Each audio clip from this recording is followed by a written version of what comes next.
Quiet over there. Quiet over there. We're talking important stuff. Mini dwarf racing. Yeah, there's Mike Griffith over there. He's been talking the whole time about mini dwarf racing. I'm Louis Amestoy, the host of the show.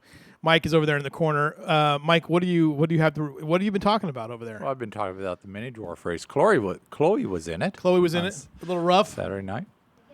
Chloe Jones is here. Mike Hill's here. We're going to talk about racing for Ronald because it was a pretty epic night at Bakersfield Speedway on Saturday night. Pretty remarkable event there. We're going to talk about that in a minute here. But Griffith is you posted probably 4 mini dwarf videos? I actually because they ran the mini dwarf heat races early, it gave me time, so I posted the heat races, which were really clean, but you got half the amount of cars in each heat race, and then just bits and pieces from both main events. So they were posted early. Took a little while. The senior mini dwarf race was rough around the edges. A lot of commentary on various social media. Yeah, I saw a few of that on the Power Hours Facebook page. There was some choice words. I mean, a lot of passion there for the youngsters. Learning early, I think, huh? In talking about passion, we're going to talk a little bit about Ryan Reed. He got into a little pushing and shoving. Yeah, Ryan Reed. I actually, since I was at Bakersfield Speedway, I taped the Xfinity race from Saturday and just got around to watching it last night. And Ryan got a lap down early in the race and was maybe 25th at one point, then ended up back on the lead lap late. And actually was back in the top 10 on a green-white checkered and apparently battling for about 8th when he got kind of pushed into a wall, finished 19th. And they parked on pit road afterwards, and he got out and showed his displeasure, a little national TV pushing and shoving conversation. So he got a little airtime after that, too. Nice.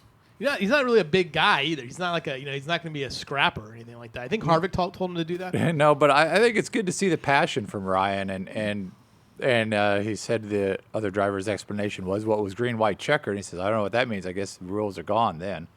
But it was pretty aggressive driving late in that race at Iowa. The drivers love it, and they're clamoring for a cup race at Iowa. Seems to be kind of just a high groove only track, except on restarts.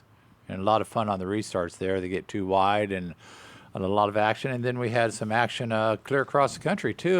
The Loretta Lynn National Motocross for amateurs back in Hurricane Hills, Tennessee. We had a bunch of riders there. We had Jet Reynolds won 2 races, 2 titles, the 85cc 9 to 11, 85cc limited first, and all those are 3 motos. Right. And your cumulative finish of 3 earns you where you place, and he was first in every one of those. Ryder D. Francisco won the 65cc 7 to 9 limited title. And we had a couple other guys in there, too. Brock Bennett finished 19th in the 85cc. Brazen Deaver out of Fraser Park with 4th in a 4 to 6-year-old class.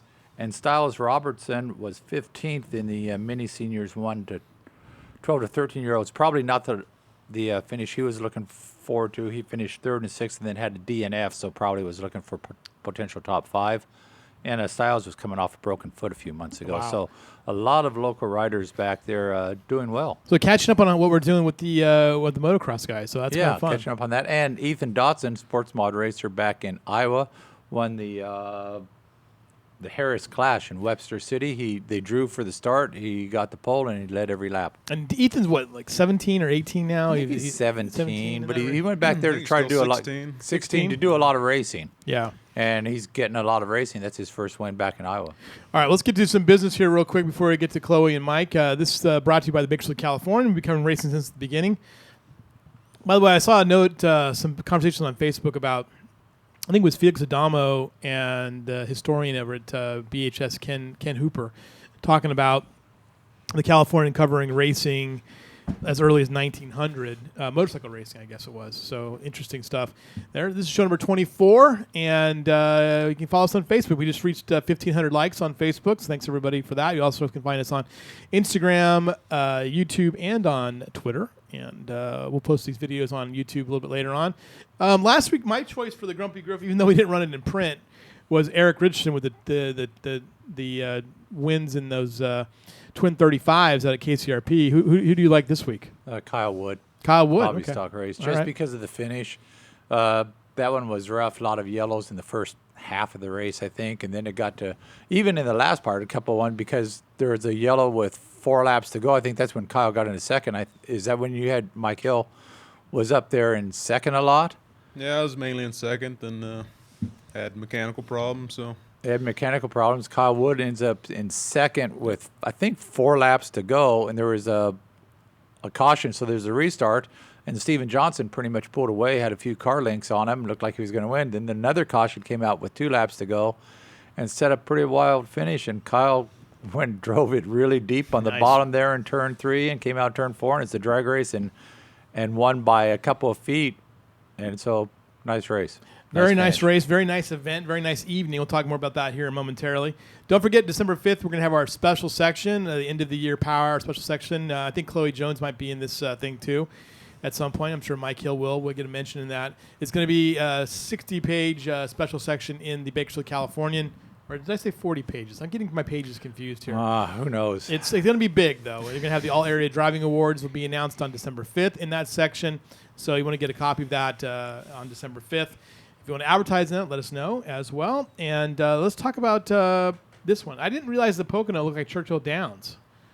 Yeah, it does look like that. But basically, here's how it ended, right? So Kyle Busch is on the pole, right? That's great. Harvick was right there too. Harvick blows up. There was about 2,500 cautions throughout the thing. Half the field ran out of gas, and Matt Kenseth won the race. Is that all we need to say? Is that everything? Yeah, I think so. Harvick done blowed up early. He blew up real early. He done blowed up, and it was early in the race. Yeah. So I would think they'd. That's when he was in this shot here. This is. I mean, he took the lead, and it wasn't 200 feet. It blew up. Yeah, and there it is, smoking away, and not a good. Not a good finish. He's okay. It's his first DNF of the season. Yeah, that team's okay. Kyle Busch is okay. He's probably going to make the chase. I mean, well, and he came off and he won that. I think he finished third in that race, but he won the truck race on Friday night. Harvick, the DNF at Pocono, first in the Sprint Cup standings. Casey Mears had his struggles as well, 28th. He's still 21st in the Sprint Cup standings. They're at Watkins Glen this weekend. They go to Michigan the weekend after that. And we talked about Ryan Reed, who finished 19th in. Well, there's your buddy Busch winning the truck race. Rowdy. You like those things? You like watching those truck races? I like watching truck races on short tracks. On short tracks, not in the big ovals, Pocono, the big tri-oval. I'm not a fan of Pocono. Right. 19th at Iowa for Ryan Reed. Is still 10th in the Xfinity standings, and he got a little scrap as we mentioned. But let's get to what we really want to talk about here. This, and I think I'm underselling it too. It was more than $27,000, right? How much money was it? Do you remember? It was $27,807. So I should have rounded up to 28 grand then. So. Chloe Jones is here. She's the kind of the face of this racing for Ronald Knight. Mike Hill, the Johassi Rebar. Also, you guys were instrumental in putting together this event. That beat last year, right? yeah, last year we just over 13,000, so we more than doubled it. So what does that say, Mike, about that racing community out there?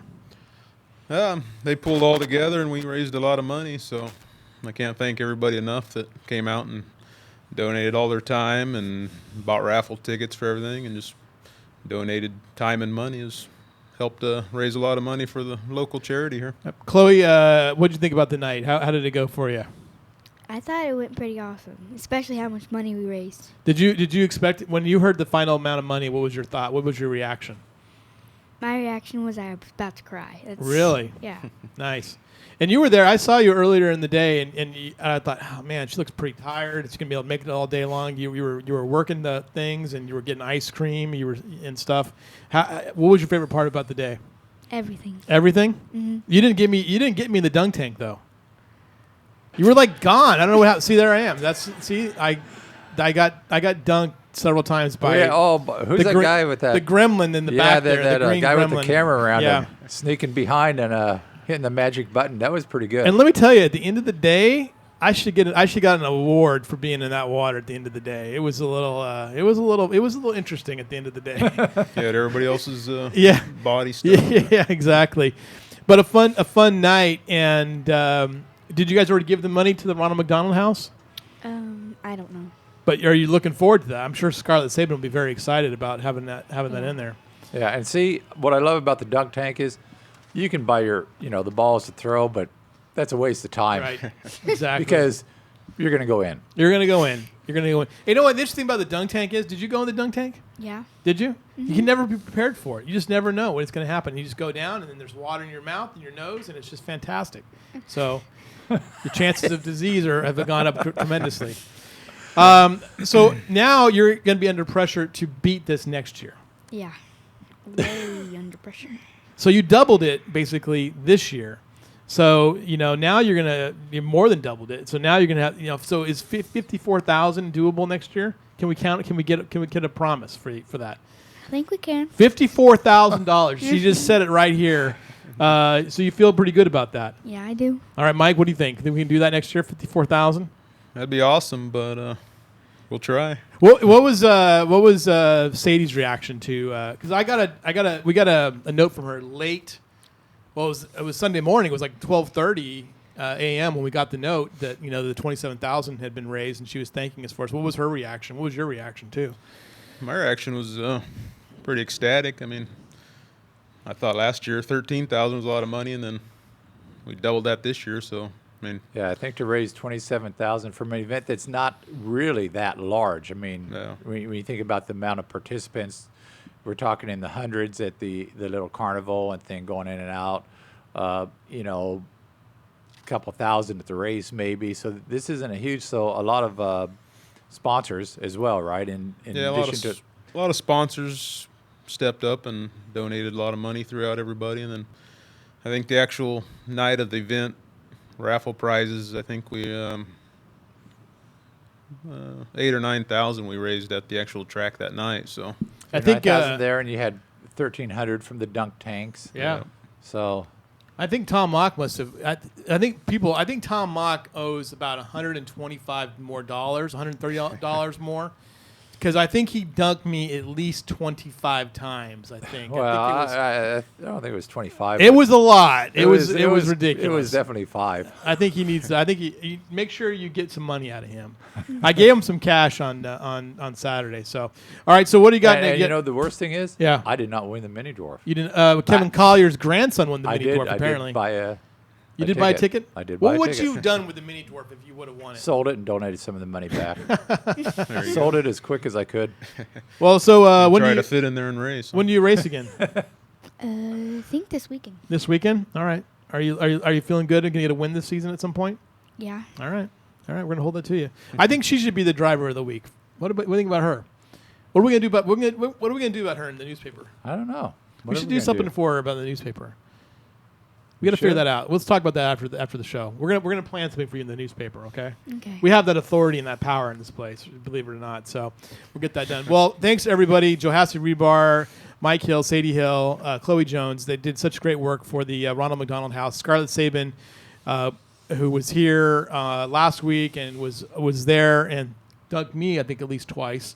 I know she's going to be ecstatic with the results of this as well. So a tremendous job.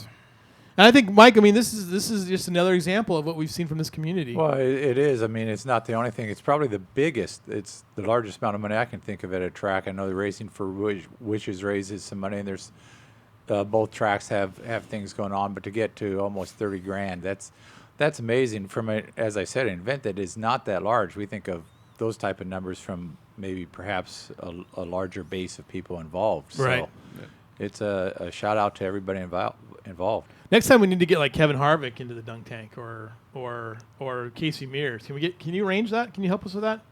I don't know Make about a phone that. call. Can you give Kevin Harvick a call and tell him get over here and get in this dunk tank?